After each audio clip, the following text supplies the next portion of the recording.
نحمده ونصلي على رسوله الكريم اما بعد فاعوذ بالله من الشيطان الرجيم بسم الله الرحمن الرحيم رب اشرح لي صدري ويسر لي امري واحلل عقدة من لساني يفقهوا قولي۔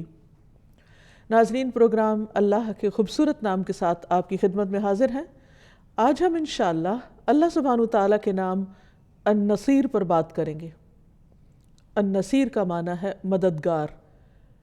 النصیر کا لفظ نصر سے ہے، مدد دینا، سپورٹ کرنا، خصوصاً دشمن کے مقابلے میں۔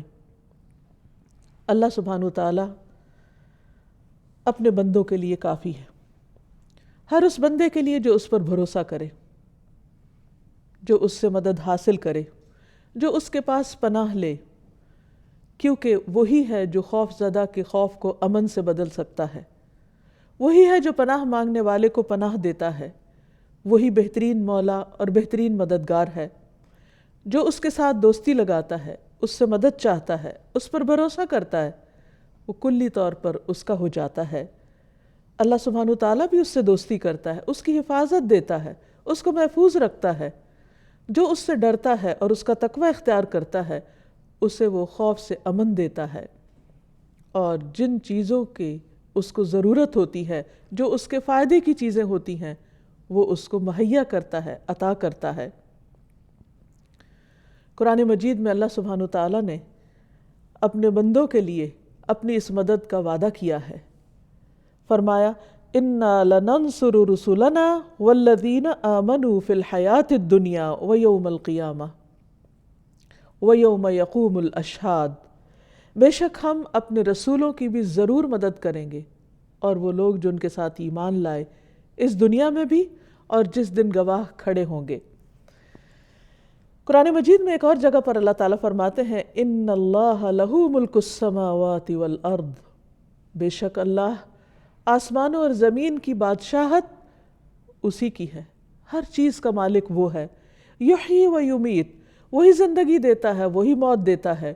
وما لکم من دون اللہ من ولی ولا نصیر، اور تمہارے لیے اللہ کے سوا نہ کوئی دوست ہے نہ مددگار۔ یعنی باقی جتنی بھی دوستیاں ہیں اور جتنی بھی انسانوں کی یا کسی بھی اور کی کوئی مدد ہو سکتی ہے، وہ سب کی سب عارضی ہے، اور اسی وقت ہوتی ہے جب اللہ کا اذن ہو۔ پھر اسی طرح اللہ سبحانہ وتعالیٰ اپنے مومن بندوں کو تسلی دیتے ہیں کہ اگر دوسرے تم سے منہ موڑ جائیں، اپنی مدد سے ہاتھ اٹھا لیں، تو یاد رکھو اللہ تمہارے ساتھ ہے۔ وَإِن تَوَلَّوْا فَاعْلَمُوا أَنَّ اللَّهَ مَوْلَاكُمْ نِعْمَ الْمَوْلَى وَنِعْمَ النَّصِيرُ، اور اگر وہ منہ موڑ لیں تو جان لو کہ یقیناً اللہ تمہارا دوست ہے، وہ اچھا دوست اور اچھا مددگار ہے۔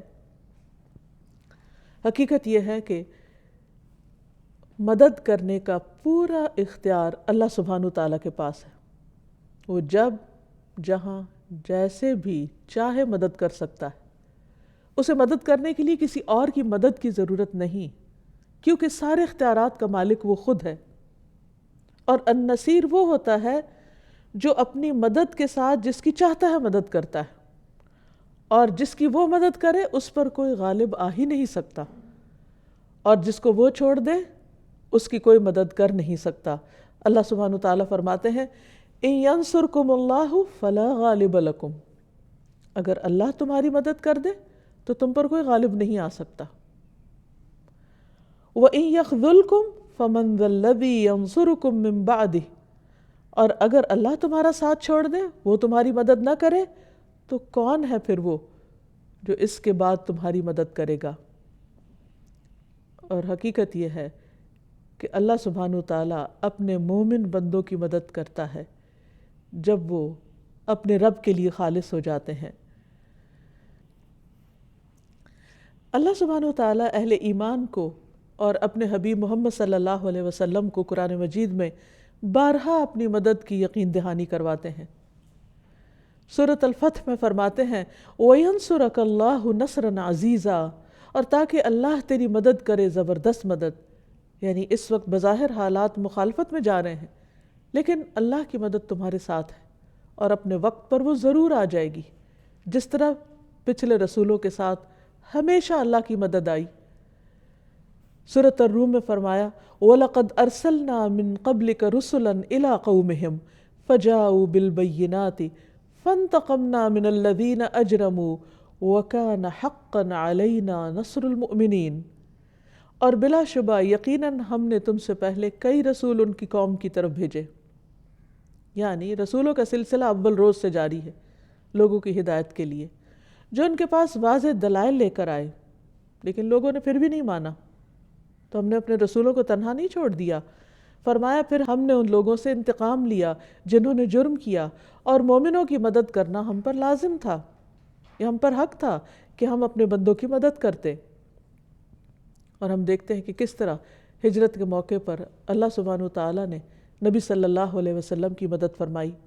فرمایا الا تنصروہ فقد نصرہ اللہ، اگر تم اس کی مدد نہیں کرو گے تو اللہ سبحانہ وتعالیٰ نے تو پہلے بھی اس کی مدد فرمائی تھی، یعنی محمد صلی اللہ علیہ وسلم کی۔ کب؟ اذ اخرجہ الذین کفروا، جب اس کو ان لوگوں نے نکال دیا جنہوں نے اس کا انکار کیا۔ اور یہ اس وقت مدد آئی جب کہ وہ دو میں دوسرا تھا، یعنی صرف دو لوگ تھے، جب وہ دونوں غار میں تھے، جو اپنے ساتھی سے کہہ رہے تھے غم نہ کر، ان اللہ معنا، بے شک اللہ ہمارے ساتھ ہے کیونکہ ہم حق پر ہیں۔ تو اللہ نے اپنی سکینت اس پر اتار دی، سارا خوف دور کر دیا، اور اسے ان لشکروں کے ساتھ قوت دی جو تم نہیں دیکھ سکتے تھے، اور ان لوگوں کی بات نیچی کر دی جنہوں نے کفر کیا، اور اللہ کی بات ہی سب سے اونچی ہے، اور اللہ سب پر غالب ہے، کمال حکمت والا ہے۔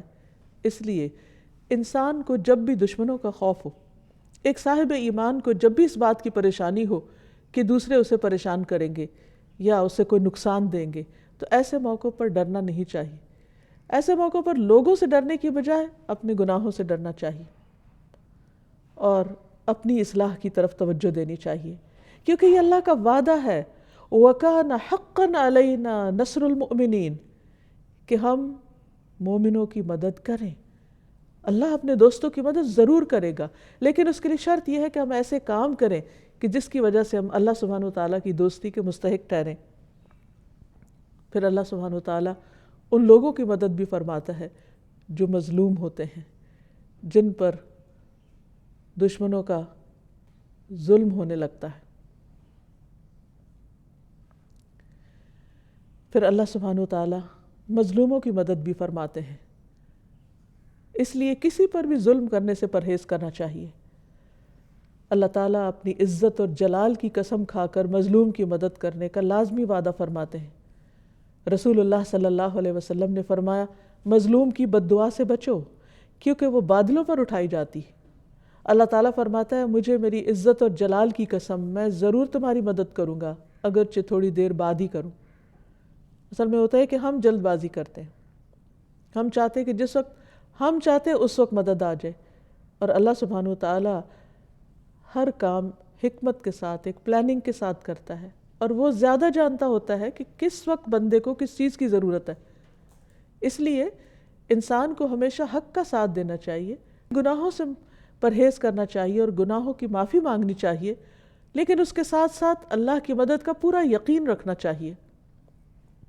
اور اللہ تعالیٰ کا وعدہ ہے وَلَيَنْصُرَنَّ اللَّهُ مَن يَنْصُرُهُ، اللہ ضرور مدد کرے گا اس کی جو اس کی مدد کرے گا، یعنی جو اس کے دین کی مدد کرے گا۔ پھر اسی طرح مظلوم اگرچہ کافر ہی کیوں نہ ہو، اللہ سبحانہ وتعالیٰ کو بھی نہ مانتا ہو، تب بھی اللہ اس کی مدد کرے گا۔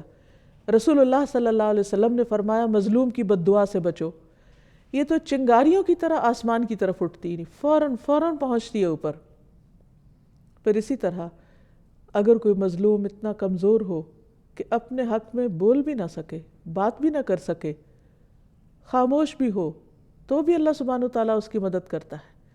رسول اللہ صلی اللہ علیہ وسلم نے فرمایا جس بندے پر ظلم ہو اور وہ اللہ کی خاطر اس پر خاموشی اختیار کر لے، اللہ اس کی مدد ضرور فرماتا ہے۔ پھر اسی طرح یہ ہے کہ اگر کوئی ظالم اپنے کسی قریبی شخص پر ظلم کر رہا ہو اور وہ جواباً بدلہ نہ لے سکتا ہو، تو اللہ سبحانہ وتعالیٰ اس کی ضرور مدد کرے گا۔ عمار بن یاسر سے مروی ہے کہ اگر کوئی شخص اپنے غلام کو ظلماً مارے پیٹے گا تو قیامت کے دن اسے اس کی وجہ سے بیڑیاں پہنائی جائیں گی، یعنی ظالم کو اللہ سبحانہ وتعالیٰ چھوڑے گا نہیں۔ لیکن اس کے باوجود ہم دیکھتے ہیں کہ دنیا میں بعض اوقات اللہ سبحانہ وتعالیٰ ظالموں کو مہلت دے دیتے، اس لیے کہ اللہ نے ہر ایک کو اس کو جو بھی صلاحیتیں یا جو بھی اختیارات دیے ہیں ان کو آزمانے کا موقع بھی دیا۔ لیکن دنیا کی زندگی چند روزہ زندگی ہے، اس میں اگر کوئی ظلم کرتا بھی ہے تو وہ یہ نہ سمجھے کہ وہ ہمیشہ کے لیے چھوٹ جائے گا۔ رسول اللہ صلی اللہ علیہ وسلم نے فرمایا کہ اللہ تعالیٰ ظالم کو چند روز دنیا میں مہلت دیتا ہے، لیکن جب پکڑتا ہے تو پھر نہیں چھوڑتا۔ پھر آپ نے اس آیت کی تلاوت کی، وَكَذَلِكَ أَخْذُ رَبِّكَ إِذَا أَخَذَ الْقُرَى وَهِيَ ظَالِمَةٌ إِنَّ أَخْذَهُ أَلِيمٌ شَدِيدٌ، اور تیرے پروردگار کی پکڑ بہت سخت ہے، وہ ایسی ہے کہ جب وہ کسی بستی والوں کو پکڑتا ہے جو اپنے اوپر ظلم کرتے رہتے ہیں، اور ظلم سے مراد یہاں گناہ کرتے رہتے ہیں، اللہ کی نافرمانیاں کرتے رہتے ہیں، ایک دوسرے پر زیادتیاں کرتے رہتے ہیں، بے شک اس کی پکڑ بڑی تکلیف دینے والی ہے اور بڑی ہی سخت ہے۔ یعنی جہاں وہ بہت مہربان ہے وہاں وہ ظالم کی پکڑ بھی بہت اچھی طرح کر سکتا ہے، اور وہ کرتا ہے۔ پھر اسی طرح بعض اوقات انسان کو کوئی اختیار مل جاتا ہے، اس کے پاس کوئی پاور ہوتی ہے، کوئی طاقت ہوتی ہے، تو وہ بھول جاتا ہے کہ اس کے اوپر بھی کوئی بڑا موجود ہے اور وہ کسی کی نگاہ میں ہے اور اس کی ساری حرکات دیکھی جا رہی ہیں اور اس پر پکڑ بھی ہو سکتی ہے۔ اللہ سبحانہ وتعالیٰ جب کسی بندے کو اختیار دیتا ہے، طاقت دیتا ہے، کوئی اتھارٹی دیتا ہے، تو بعض اوقات انسان یہ بھول جاتا ہے کہ اسے اس کا استعمال درست طریقے پر کرنا ہے، اور وہ یہ بھول جاتا ہے کہ اس کے اوپر کوئی اور بھی ہے جو اس کی ایک ایک حرکت کو نوٹ کر رہا ہے، اس پر نگہبان ہے، نگران ہے۔ ایسا ہی ایک معاملہ نبی صلی اللہ علیہ وسلم کی خدمت میں پیش کیا گیا۔ ایک صحابی آپ کے سامنے آ کر بیٹھے، کہنے لگے یا رسول اللہ صلی اللہ علیہ وسلم، میرے کچھ غلام ہیں، وہ مجھ سے جھوٹ بولتے ہیں، خیانت کرتے ہیں، چوری وغیرہ کر لیتے ہیں، میرا کہنا بھی نہیں مانتے، تو میں اس پر انہیں مارتا ہوں، برا بھلا کہتا ہوں، تو میرا ان کا کیا معاملہ ہوگا؟ یہ معاملہ کیسا رہے گا؟ نبی صلی اللہ علیہ وسلم نے فرمایا کہ ان کی خیانت، جھوٹ، نافرمانی اور تمہاری دی ہوئی سزا کا حساب لگایا جائے گا۔ اگر تمہاری سزا ان کے جرائم سے کم ہوئی تو وہ تمہارے حق میں بہتر ہوگی، اور اگر تمہاری سزا ان کے گناہوں کے برابر نکلی تو معاملہ برابر ہو جائے گا، اور اگر تمہاری سزا ان کے گناہوں کے مقابلے میں زیادہ ہوگی، یعنی تم نے زیادتی کی، تو پھر اس پر تم سے بدلہ لیا جائے گا۔ یعنی خواہ اللہ نے دنیا میں تمہیں اختیار دیا ہے، لیکن اللہ سبحانہ وتعالیٰ کے سامنے تمہارا یہ اختیار تمہارے کام نہ آئے گا۔ پھر رسول اللہ صلی اللہ علیہ وسلم کے سامنے وہ شخص رونے لگا، چلانے لگا۔ نبی صلی اللہ علیہ وسلم نے فرمایا اسے کیا ہوا؟ کیا یہ قرآن مجید میں یہ آیت نہیں پڑھتا؟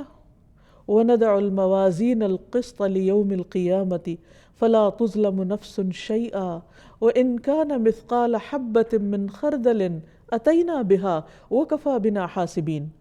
اور قیامت کے دن ہم انصاف کے ترازو قائم کریں گے، کسی پر کسی قسم کا ظلم نہیں ہوگا، اور وہ رائی کے دانے کے برابر بھی ہو تو ہم اسے سامنے لے آئیں گے۔ یعنی اتنا باریک حساب ہوگا کہ اگر کسی کے حصے میں رائی کے دانے برابر بھی ظلم آیا تو اس کا بھی حساب ہوگا، اس پہ بھی پوچھ ہوگی، اور ہم حساب کرنے کے لیے کافی ہیں۔ اس لیے انسان کو دنیا میں بہت احتیاط کے ساتھ زندگی بسر کرنی چاہیے، کسی پر بھی زیادتی کرنے سے بچنا چاہیے، خواہ وہ اپنی اولاد ہی کیوں نہ ہو۔ بعض اوقات والدین کو اپنے بچوں پر ان کی کسی حرکت پر بہت غصہ آتا ہے اور وہ انہیں سزا دینے لگتے ہیں، اور وہ سزا ان کے قصور سے بڑھ جاتی۔ تو ایسا نہیں چونکہ وہ ہمارے بچے ہیں اس لیے ہمیں کھلی چھٹی مل گئی کہ ہم ان پر جو چاہیں زیادتی کریں، اس پر بھی پوچھ ہوگی، اس پر بھی پکڑ ہوگی۔ اس لیے ضروری ہے کہ انسان اس دنیا میں ہر طرح کے ظلم کرنے سے بچے۔ یاد رکھیے کہ قیامت کے دن کا جب سب حساب کتاب ہو چکا ہوگا، لوگ پل صراط بھی پار کر جائیں گے اور جنت کے بالکل قریب ہوں گے، اس وقت بھی ایک اور پل پر ان کو روک لیا جائے گا جس کا نام قنطرہ ہے۔ اور اس وقت سب جو جنت میں جا رہے ہوں گے ان کا بھی حساب برابر کیا جائے گا، وہ بھی ایک دوسرے کی معافی تلافی کریں گے اور ان کے دلوں کو دھو ڈالا جائے گا، تاکہ جب جنت میں داخل ہوں تو کوئی کسی پر ظلم کرنے والا نہ، اور کسی کے دل میں کسی کے خلاف کوئی قدورت نہ ہو۔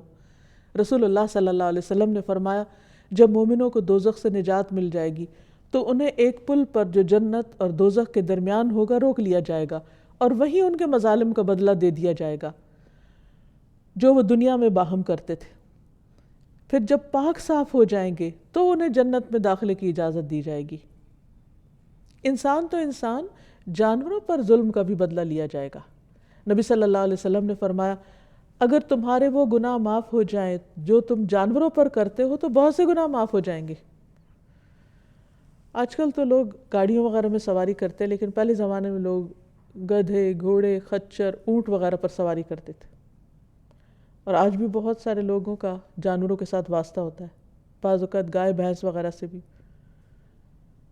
تو ایسی صورت میں بعض اوقات جب ان کی سرکشی سامنے آتی ہے یا ان کو کنٹرول کرنا ہوتا ہے، یا پھر ویسے ہی بعض اوقات لوگ بغیر احتیاط کے، خدا خوفی کے بغیر ان کے اوپر زیادتی کرتے ہیں، بعض اوقات مار پیٹ کرتے ہیں، بعض اوقات بھوکا رکھتے ہیں، پیاسا رکھتے ہیں، بعض اوقات ان کی ہمت سکت سے زیادہ ان سے کام لیتے ہیں۔ یہ ساری چیزیں جانور پر ظلم میں آتی ہیں، اور قیامت کے دن ان کا بھی حساب دینا ہوگا۔ رسول اللہ صلی اللہ علیہ وسلم نے فرمایا کہ ایک عورت کو بلی کی وجہ سے عذاب دیا گیا جسے اس نے باندھ رکھا تھا یہاں تک کہ وہ مر گئی، خواہ کوئی چڑیا پرندہ ہو یا کوئی اور جانور ہو، حتیٰ کہ چیونٹیاں وغیرہ، ان کو بھی بلا وجہ نہیں مارا جا سکتا، اور آگ کا عذاب تو دیا ہی نہیں جا سکتا کہ کسی بھی جانور کو انسان آگ میں جلا دے یا اس کے ساتھ کوئی زیادتی کرے۔ انسان کے اوپر ہر ذی روح کا حق ہے، جس کے اندر بھی تر جگر ہے، جس کو بھی تکلیف پہنچتی ہے، اس کے لیے ہمارے دلوں میں رحم ہونا چاہیے۔ پھر اسی طرح اللہ سبحانہ وتعالی اپنے بندوں کی پریشانیوں اور مشکلات میں ان کی مدد کرنے والا ہے، لوگوں کو برائیوں سے نکالنے پر ان کی مدد کرنے والا ہے۔ رسول اللہ صلی اللہ علیہ وسلم نے فرمایا 3 آدمیوں کی مدد کرنا اللہ تعالیٰ کے ذمہ ہے۔ نمبر 1 اللہ کے راستے میں جہاد کرنے والا، نمبر 2 وہ غلام جس نے اپنے مالک سے آزادی کے لیے معاہدہ کیا ہو اور وہ ادائیگی کی نیت رکھتا ہو، اور تیسرے برائی سے بچنے کی نیت سے نکاح کرنے والا۔ تو اللہ تعالیٰ ایسے بندوں کی مدد فرماتے ہیں۔ پھر اسی طرح جو شخص پاک دامنی اختیار کرنا چاہے اور جو بچنا چاہے یعنی سوال سے، تو اللہ سبحانہ وتعالیٰ اس کی عزت کی حفاظت کرتے ہیں۔ رسول اللہ صلی اللہ علیہ وسلم نے فرمایا جو شخص سوال کرنے سے بچتا ہے تو اللہ تعالیٰ بھی اسے سوال کرنے سے محفوظ ہی رکھتا ہے، یعنی اس کے سوال کے بغیر ہی اس کی ضرورت پوری کر دیتا ہے۔ جو شخص بے نیازی برتتا ہے، یعنی لالچ نہیں رکھتا، حرص نہیں رکھتا، اور ایسا کرنا اس کو پسند نہیں، تو اللہ سبحانہ وتعالیٰ بھی اسے بے نیاز کر دیتا ہے۔ اور جو شخص اپنے اوپر زور ڈال کر صبر کرتا ہے، یعنی بہت مشکل سے صبر کرتا ہے، اللہ تعالیٰ اسے بھی صبر عطا کر دیتا ہے۔ پھر اسی طرح جو شخص قرض ادا کرنے کی نیت رکھتا ہے، اللہ تعالیٰ اس کا قرض ادا کر دیتا ہے، اس کی زندگی میں بھی اور اس کی موت کے بعد بھی۔ حضرت جابر کہتے ہیں کہ ان کے والد شہید ہو گئے جنگ احد میں، اور اس وقت وہ مقروض تھے، تو میں نبی صلی اللہ علیہ وسلم کی خدمت میں حاضر ہوا۔ میں نے عرض کیا کہ میرے والد اپنے اوپر قرض چھوڑ گئے، اور ادھر میرے پاس سوائے اس پیداوار کے جو کھجوروں کے درختوں سے آتی ہے کوئی چیز نہیں کہ جس سے میں ان کا قرض ادا کروں، اور اگر میں صرف اس پیداوار سے ان کا قرض ادا کروں گا تو سالوں میں بھی نہیں کر سکوں گا۔ نبی صلی اللہ علیہ وسلم کو ان پر رحم آیا، اس لیے آپ صلی اللہ علیہ وسلم ان کے ساتھ چل دیے، اور آپ صلی اللہ علیہ وسلم نے قرض خواہوں کو بھی بلا لیا۔ پھر آپ نے وہ ساری زمین کی پیداوار ایک جگہ اکٹھی کی اور اس کے ڈھیر بنا دیے، اور پھر آپ اس کے چاروں طرف چلے اور دعا کرتے رہے۔ اس کے بعد آپ اس کے پاس بیٹھ گئے اور آپ نے فرمایا کہ یہ کھجوریں نکال کر ان کو دینا شروع کرو، جتنے بھی قرض لینے والے سب کو دو۔ تو وہ دیتے گئے۔ حضرت جابر کہتے ہیں کہ سارا قرض ادا ہو گیا، اور جتنی کھجوریں قرض میں دی تھی اتنی پھر بچ گئیں۔ یعنی قرض چکانے کے باوجود پھر بچ گیا کیونکہ نیت اچھی تھی. اسی لیے حضرت عائشہ لوگوں سے بعض اوقات قرض لیتی رہتی تھی. کسی نے ان سے پوچھا کہ آپ قرض کیوں لیتی ہیں؟ کہا کہ میں نے نبی صلی اللہ علیہ وسلم کو یہ فرماتے ہوئے سنا ہے کہ جس شخص کی نیت قرض ادا کرنے کی ہو اللہ تعالیٰ اس کی مدد فرماتا ہے اور اس کی مدد اس کے شامل حال رہتی ہے. اور میں چاہتی ہوں کہ مجھے اس طرح اللہ کی مدد حاصل ہو. یعنی جب وہ غریبوں کی مدد کرنا چاہتی تھی. حضرت اسماء اور حضرت عائشہ بہت صدقہ پسند کرتی تھی. بعض اوقات ان کے پاس خود اپنے کچھ نہیں ہوتا تھا تو وہ قرض لے کر مدد کر دیا کرتی تھی لوگوں کی. تو اسی پر ان سے پوچھا گیا کہ آپ کیوں قرض لیتی ہیں؟ جب آپ کے پاس نہیں تو آپ مدد نہ کریں. تو انہوں نے کہا کہ نہیں، اللہ سبحانہ وتعالیٰ کی مدد آتی ہے اس شخص کے پاس جو قرض دینے کی نیت رکھتا ہو. تو میں اللہ کی مدد حاصل کرنا چاہتی. تو اللہ سبحانہ وتعالیٰ اس شخص کی مدد کرتا ہے جو واقعی خالص نیت رکھتا ہے. پھر اسی طرح یہ ہے کہ اللہ سبحانہ وتعالیٰ ایسا النصیر ہے جو اپنے انبیاء کی، اپنے دوستوں کی، ان کے دشمنوں کے خلاف مدد کرتا ہے. اللہ تعالیٰ فرماتے ہیں اِنَّا لَنَنْصُرُ رُسُلَنَا وَالَّذِينَ آمَنُوا فِي الْحَيَاةِ الدُّنْيَا وَيَوْمَ يَقُومُ الْأَشْهَادُ.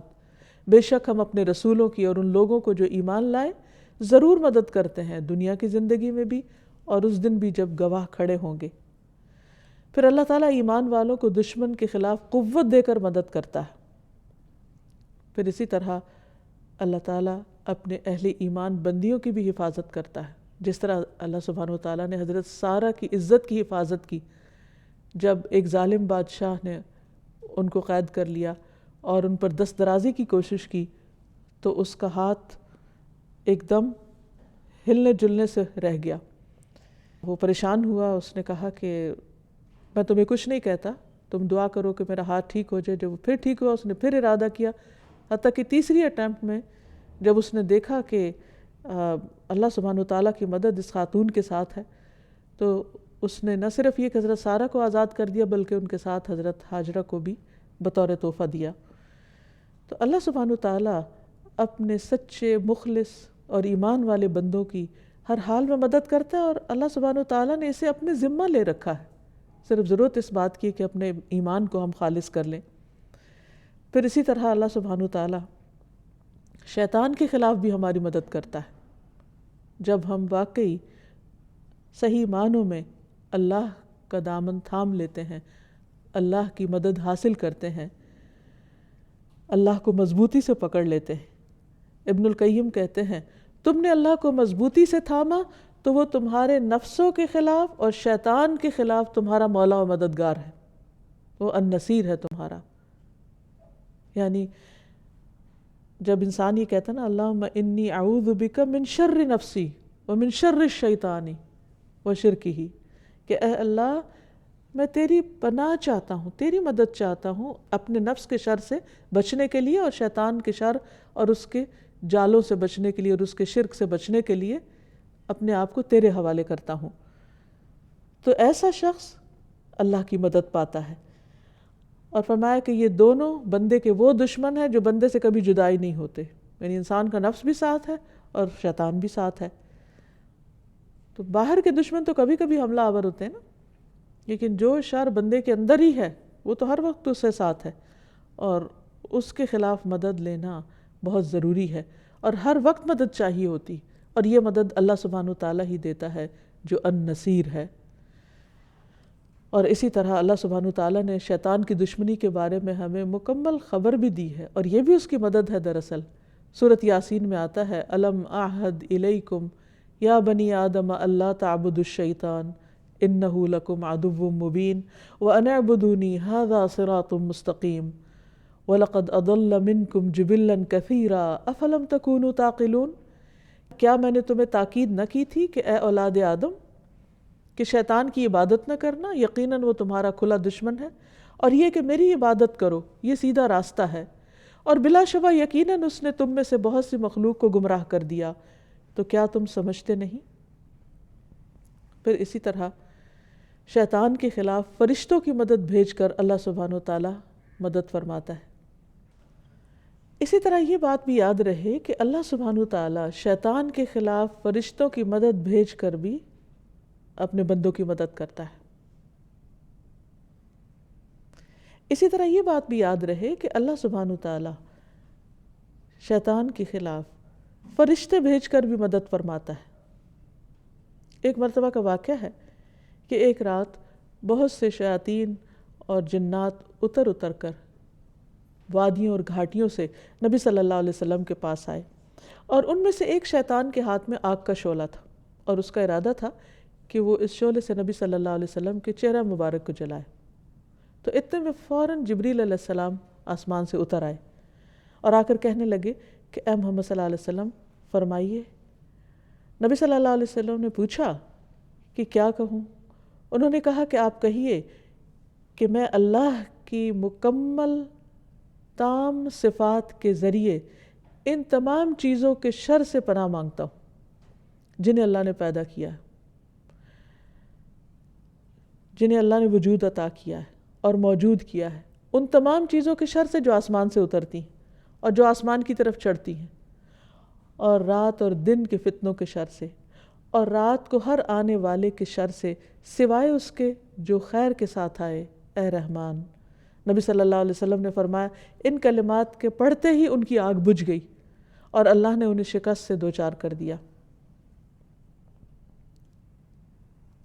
یہ بہت ہی بہترین کلمات ہیں اور حفاظت کی ایک بہترین دعا ہے کہ جو ایسی چیزوں کے شر سے بھی انسان کو محفوظ رکھتی ہے جو انسان کو بعض اوقات نظر بھی نہیں آتی۔ لیکن یہاں یہ بات یاد رہے کہ کچھ لوگ ایسے ہیں جن کے پاس اللہ کی مدد نہیں آتی۔ اللہ سبحانہ تعالیٰ ان کو ان کے حال پہ چھوڑ دیتا ہے۔ قرآن مجید میں اللہ تعالیٰ فرماتے ہیں وَقَالَ الْمَسِيحُ يَا بَنِي إِسْرَائِيلَ اعْبُدُوا اللَّهَ رَبِّي وَرَبَّكُمْ۔ جبکہ مسیح نے یہ کہا تھا اے بنی اسرائیل اللہ کی عبادت کرو جو میرا بھی رب ہے اور تمہارا بھی رب ہے۔ إِنَّهُ مَن يُشْرِكْ بِاللَّهِ فَقَدْ حَرَّمَ اللَّهُ عَلَيْهِ الْجَنَّةَ، کیونکہ جو شرک کرے گا اللہ نے اس پر جنت حرام کر دی ہے، وَمَأْوَاهُ النَّارُ، اور اس کا ٹھکانہ آگ ہے، وَمَا لِلظَّالِمِينَ مِنْ أَنصَارٍ، اور ظالموں کا کوئی بھی مددگار نہیں۔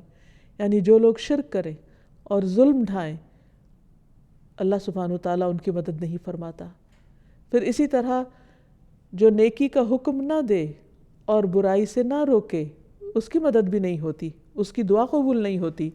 حضرت عائشہ سے مروی ہے کہ ایک مرتبہ نبی صلی اللہ علیہ وسلم میرے پاس تشریف لائے تو مجھے نبی صلی اللہ علیہ وسلم کے چہرے سے محسوس ہوا کہ آپ کی طبیعت میں کچھ گھٹن ہے۔ آپ نے وضو کیا اور کسی سے بھی بات کیے بغیر واپس چلے گئے۔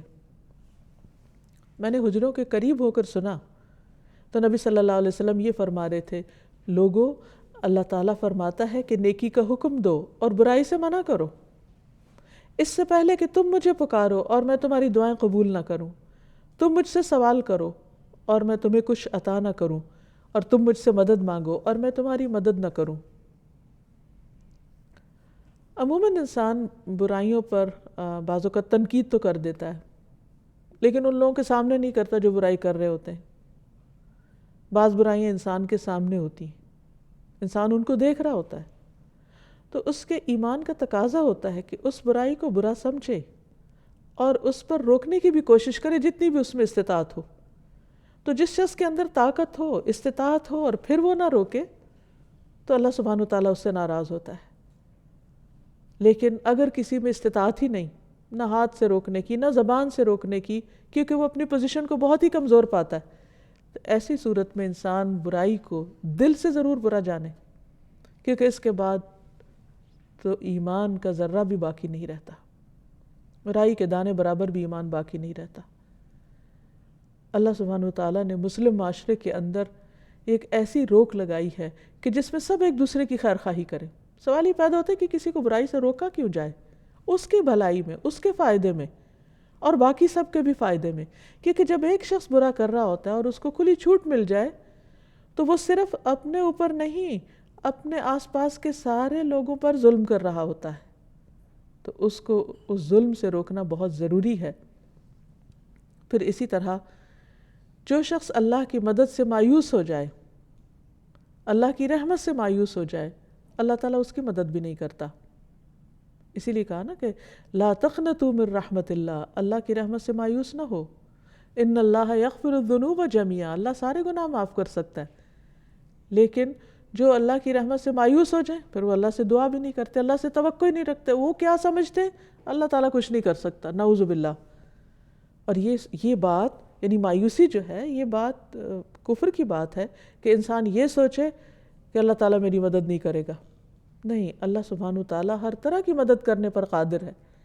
ضرورت اس بات کی ہے کہ انسان اللہ کی مدد مانگے، اور ہر نماز میں ہم یہ کہتے ہیں ایاک نعبد و ایاک نستعین، صرف تیری ہم عبادت کرتے ہیں اور صرف تجھ سے ہم مدد چاہتے ہیں، یعنی ہر مشکل میں، ہر آزمائش میں، ہر تکلیف میں، ہر نیکی کے کام کی توفیق میں، اے اللہ ہم تیری مدد چاہتے ہیں۔ پھر اسی طرح جب ہمیں اس بات کا احساس ہو جائے کہ اللہ ہی اصل مددگار ہے اور وہ ایمان والوں کی مدد کرتا ہے اور مظلوموں کی بھی مدد کرتا ہے، تو پھر ہمیں اس نام کے ساتھ اس کو پکارنا چاہیے، کیونکہ وَلِلَّهِ الْأَسْمَاءُ الْحُسْنَى فَادْعُوهُ بِهَا، اللہ کے لیے ہیں سب اچھے اچھے نام، ان ناموں کے ساتھ اس کو پکارو، اس سے دعا کرو، اس سے مانگو۔ اور جتنے یقین کے ساتھ انسان دعا کرتا ہے اتنی ہی قبولیت کا امکان بڑھ جاتا ہے، جیسا کہ ہم دیکھتے ہیں کہ قرآن مجید میں مختلف مواقع پر اللہ کے دوستوں کو جب کوئی مشکل آئی تو انہوں نے اللہ سبحانہ وتعالیٰ کی اس نام کے واسطے سے دعا کی اور براہ راست اللہ کی مدد طلب کی۔ مثلا جب طالوت جالوت کے مقابلے میں آیا تو اس وقت ان سب نے اللہ سبحانہ وتعالیٰ سے جو دعا کی، اس کا ذکر سورۃ البقرہ میں آتا ہے، وَلَمَّا بَرَزُوا لِجَالُوتَ وَجُنُودِهِ قَالُوا رَبَّنَا أَفْرِغْ عَلَيْنَا صَبْرًا وَثَبِّتْ أَقْدَامَنَا وَانصُرْنَا عَلَى الْقَوْمِ الْكَافِرِينَ۔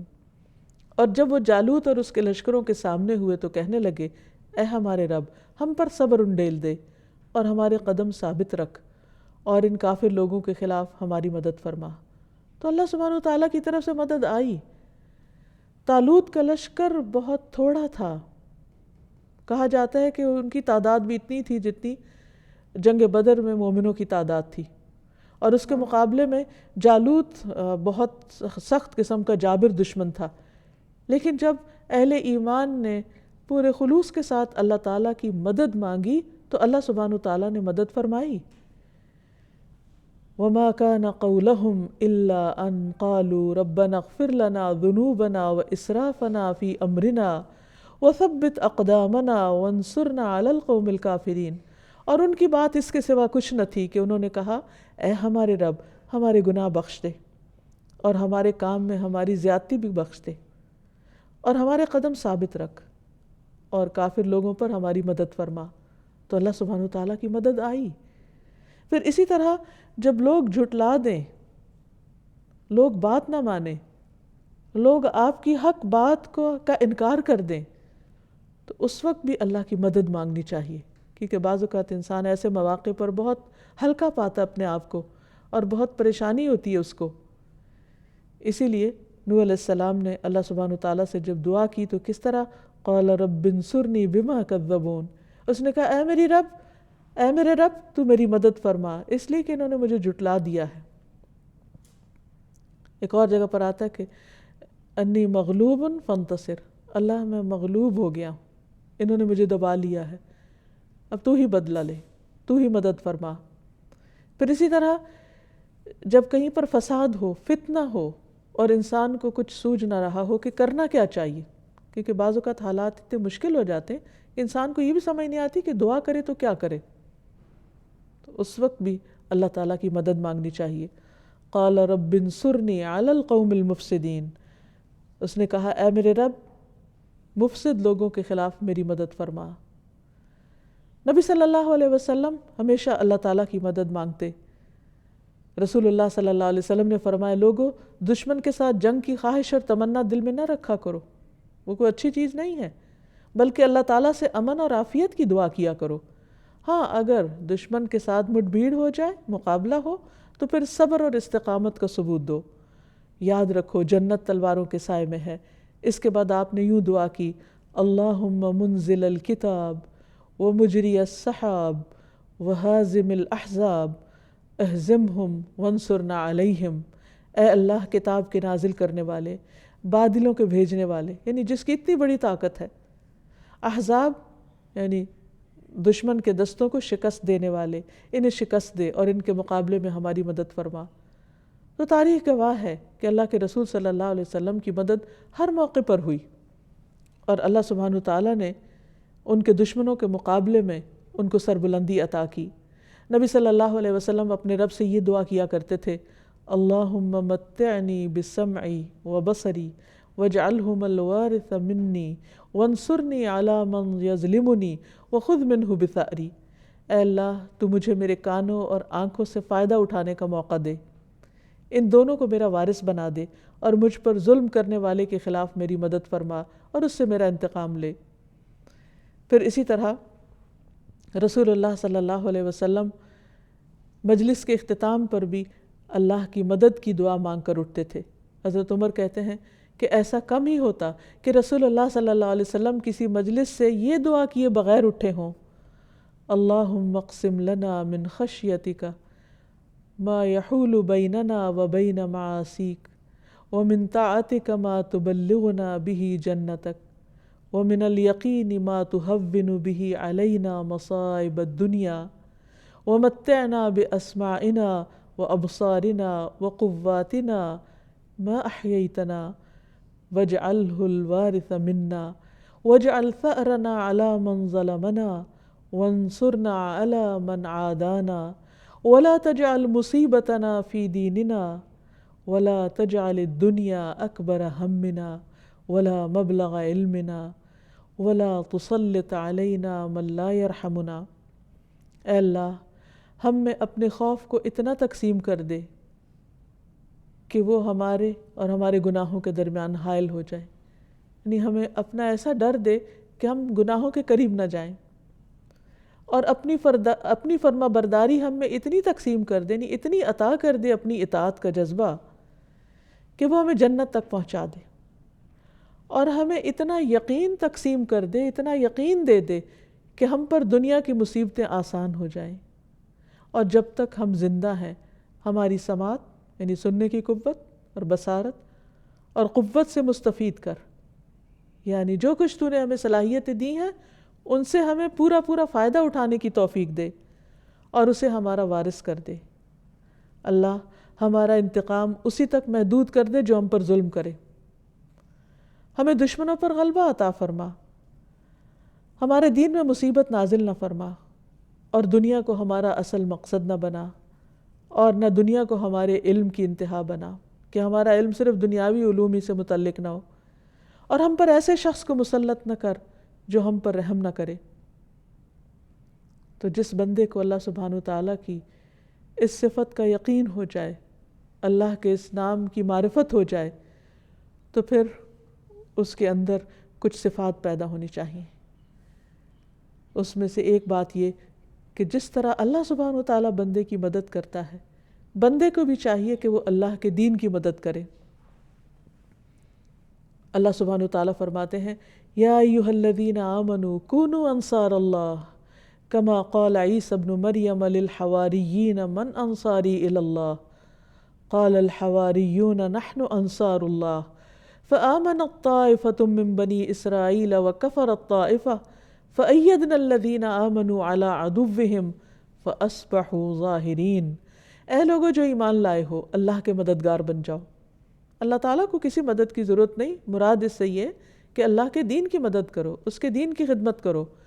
جس طرح عیسیٰ ابن مریم نے حواریوں سے کہا تھا کہ اللہ کی طرف میرے مددگار کون ہیں، یعنی اللہ کے دین کے کام کے لیے کون میرا ساتھ دے گا۔ حواریوں نے کہا ہم اللہ کے مددگار ہیں، تو بنی اسرائیل میں سے ایک گروہ ایمان لے آیا اور ایک گروہ نے کفر کیا، یعنی وہ نہیں مانا بات۔ پھر ہم نے ان لوگوں کی جو ایمان لائے تھے ان کے دشمنوں کے خلاف مدد کی تو وہ غالب آ گئے، اور ہم دیکھتے ہیں کہ عیسیٰ علیہ السلام کے ماننے والے ان کے نہ ماننے والوں پر غالب رہے۔ پھر اسی طرح یہ ہے کہ اس دین کے راستے میں اگر انسان کو کوئی تکلیف بھی آئے تو اس پر صبر کر کے اپنی سچائی کا ثبوت دینا چاہیے۔ نبی صلی اللہ علیہ وسلم کے ساتھ جن لوگوں نے ہجرت کی، جو اپنے گھروں سے نکالے گئے، انہوں نے ہر حال میں نبی صلی اللہ علیہ وسلم کا ساتھ دیا، ہر عسر میں، یسر میں، تنگی میں، تکلیف میں، اور کبھی وہ اپنے وعدے سے پھرے نہیں، اور کبھی اس بات پہ پچھتائے نہیں کہ ہم نے آپ کا ساتھ کیوں دیا کہ ہم پر اتنی مشکلات آئیں، نہیں، کیونکہ انہیں یقین تھا کہ اللہ تعالیٰ ان کی مدد ضرور کرے گا۔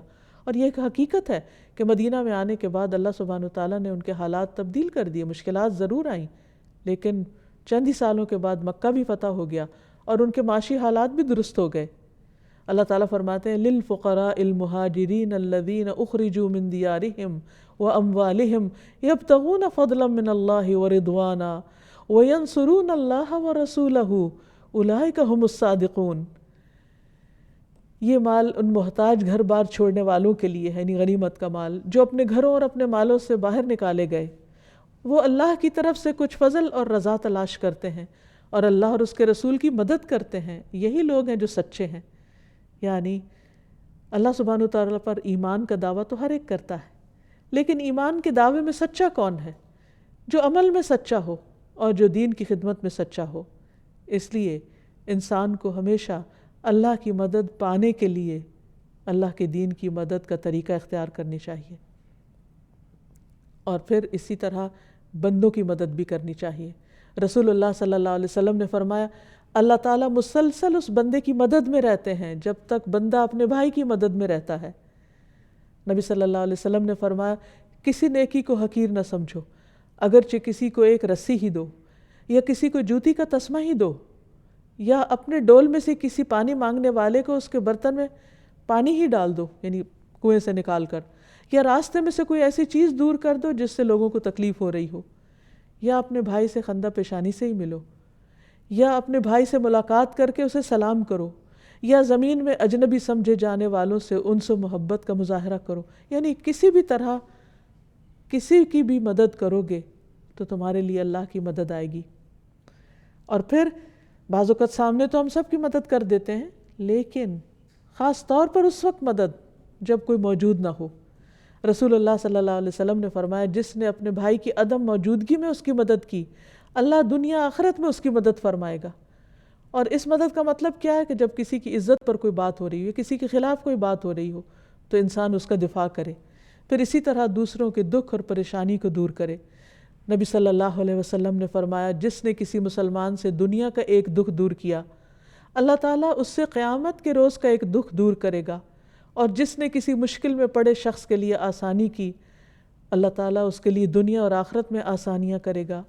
اور اللہ تعالیٰ اس وقت تک بندے کی مدد میں رہتا ہے جب تک بندہ اپنے بھائی کی مدد میں رہتا ہے۔ تو اللہ النصیر کی مدد حاصل کرنے کے لیے ہمیں اللہ کے بندوں کی مدد کرنی چاہیے۔ پھر کسی کا بوجھ اٹھانے میں اس کی مدد دینا۔ رسول اللہ صلی اللہ علیہ وسلم نے فرمایا کسی کو جانور پر سوار ہونے میں مدد فراہم کرنا یا اس پر کسی کا سامان لاد دینا بھی صدقہ ہے۔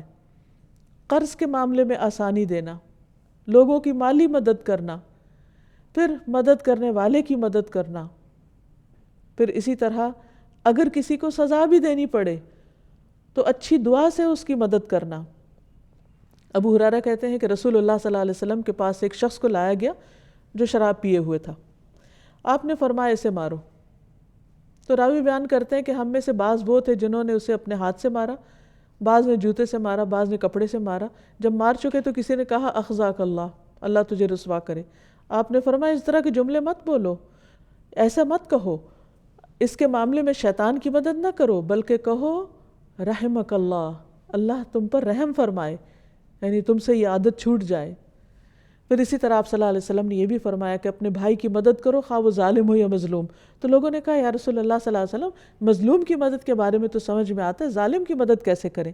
تو آپ نے فرمایا ظالم کا ہاتھ پکڑ کر، یعنی اگر کوئی ظلم کر رہا ہو کسی پر تو اس کو چھوڑ نہ دو، بلکہ ظالم کا ہاتھ پکڑ لو تاکہ مظلوم کی مدد ہو سکے۔ اور جو مظلوم کی مدد کرتا ہے اللہ اس کی مدد کرتا ہے، اور جو مظلوم کی مدد نہیں کرتا اللہ سبحانہ وتعالیٰ اس پر سخت ناراض ہوتا ہے۔ تو اللہ تعالیٰ سے دعا ہے کہ اللہ سبحانہ وتعالیٰ ہماری دنیا اور آخرت میں ہر طرح کی مشکلات میں مدد فرمائے، اور ہمیں مشکل میں گھرے ہوئے لوگوں اور اپنے دین کی مدد کی توفیق عطا فرمائے۔ وآخر دعوانا ان الحمد للہ رب العالمین۔